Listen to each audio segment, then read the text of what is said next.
Silent screams echo.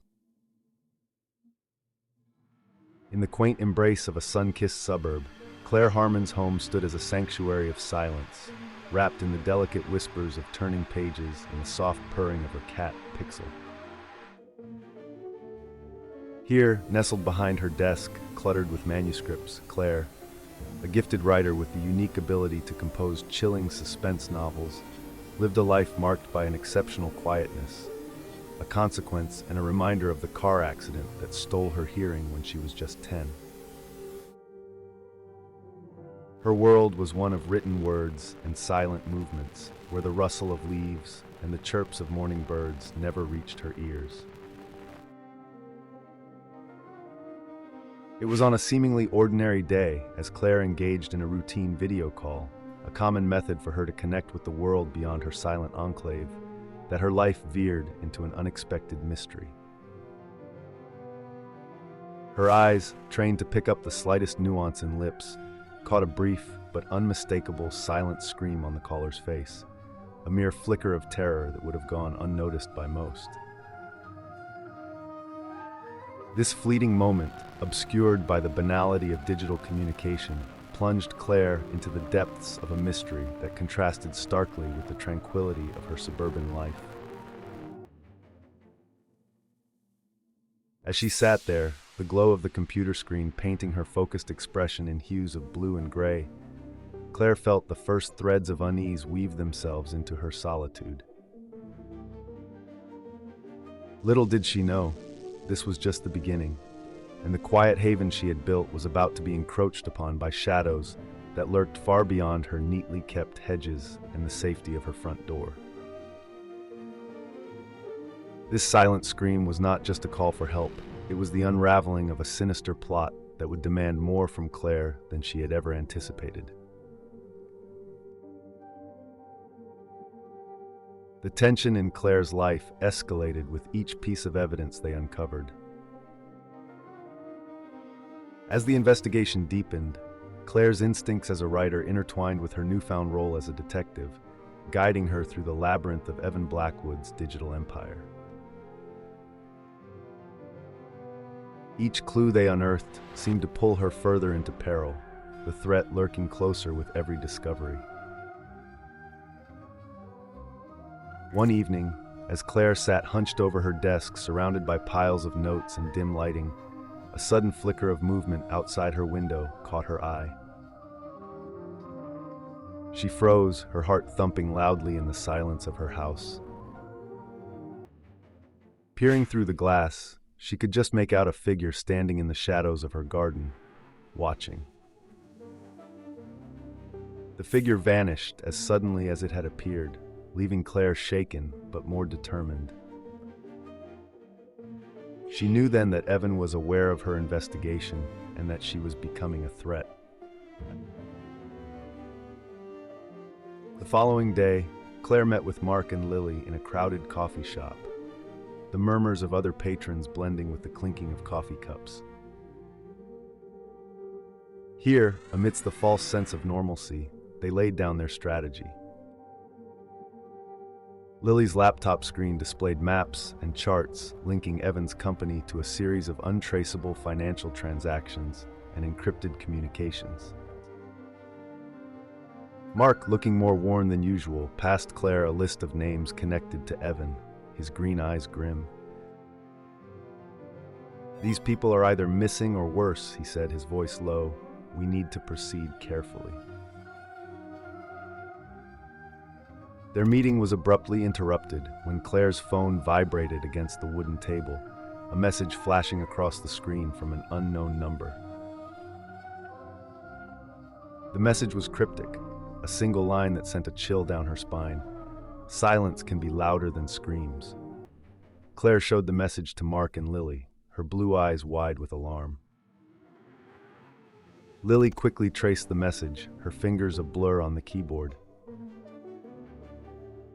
"It's untraceable," she announced, frustration evident in her tone. "But it's definitely a warning."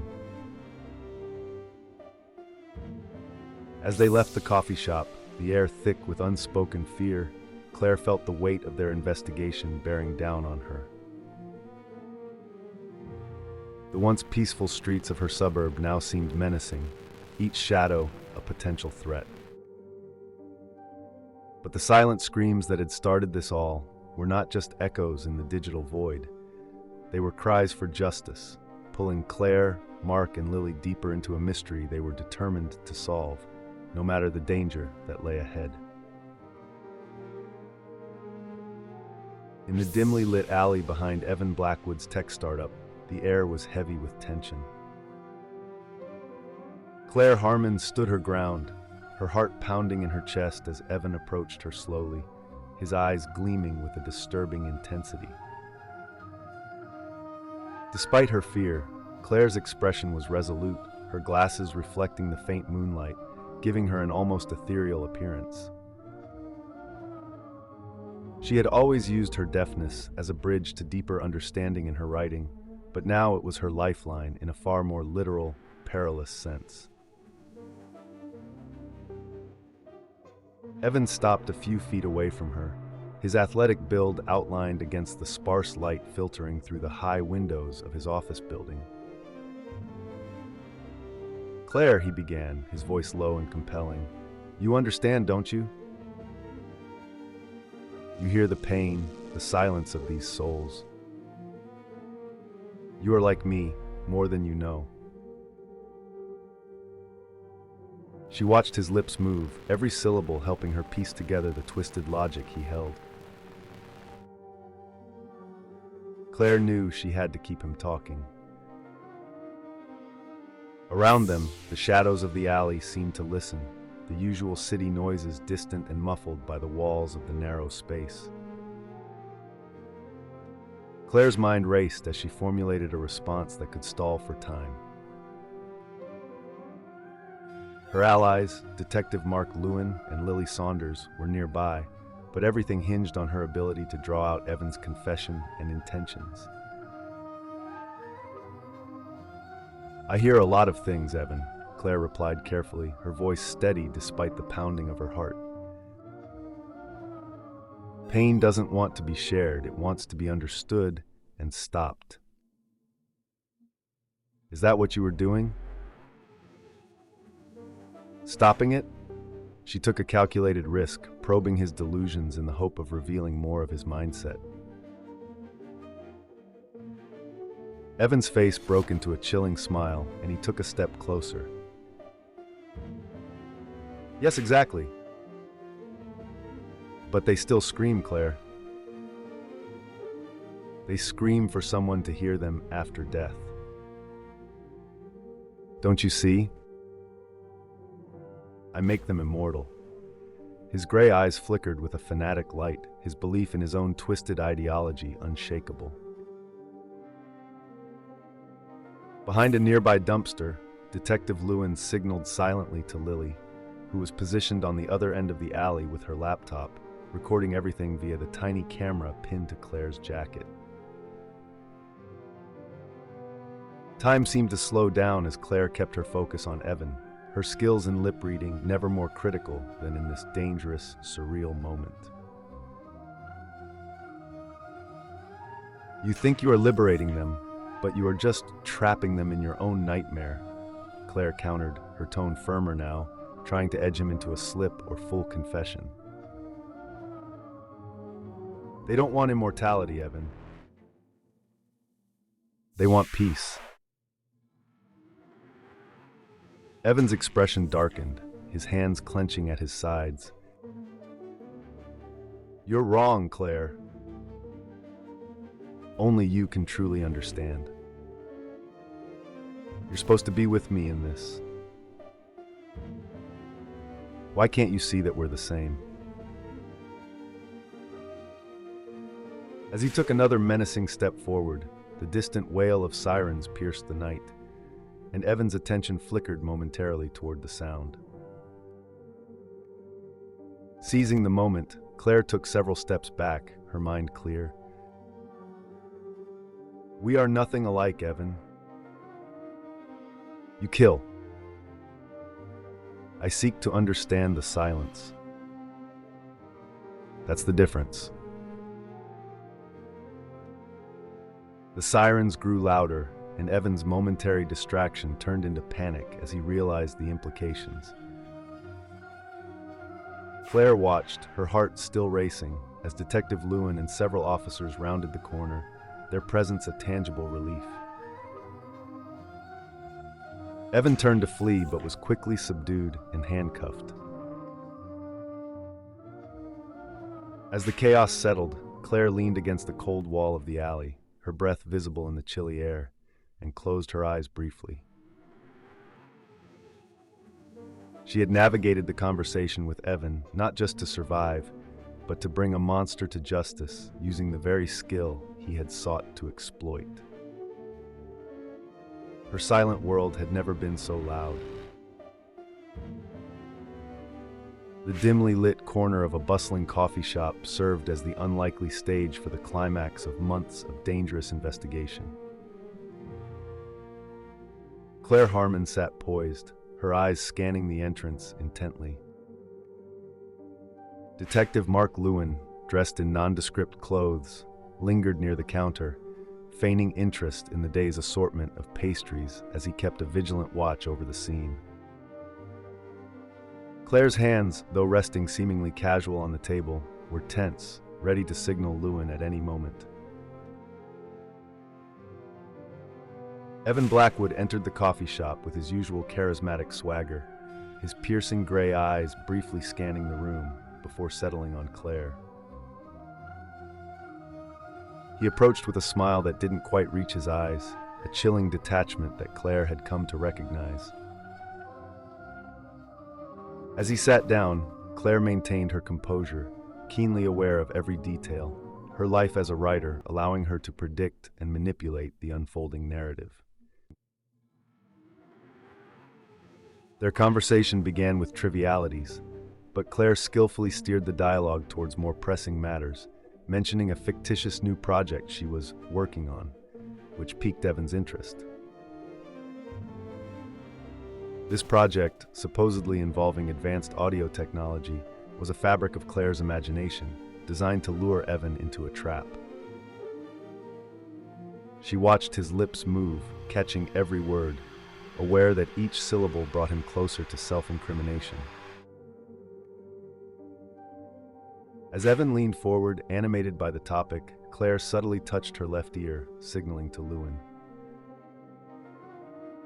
This was the moment they had prepared for. Lewin, under the guise of taking a phone call, moved closer, his presence unnoticed by Evan. The detective's casual demeanor belied the tension he felt, knowing that every second was critical. With Evan distracted and engrossed in the technical discussion, Claire gave the final, prearranged signal. Lewin, along with two undercover officers, who had been discreetly positioned around the shop, approached swiftly. Evan's confidence faltered as the officers revealed their badges, his facade crumbling as he realized the gravity of his situation.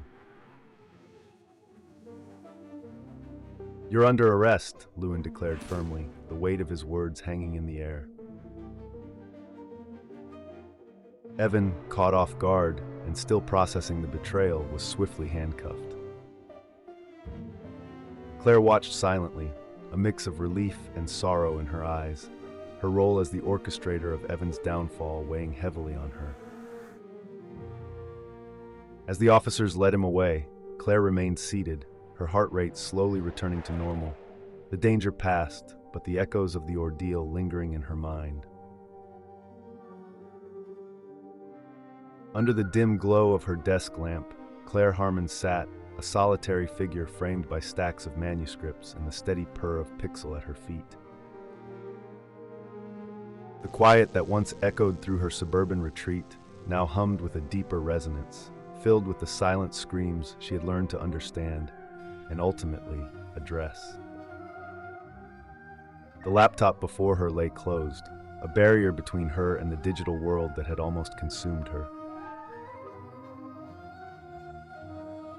Outside, the world spun on, blissfully unaware of how close it had come to never uncovering the darkness that lurked behind Evan Blackwood's charming facade.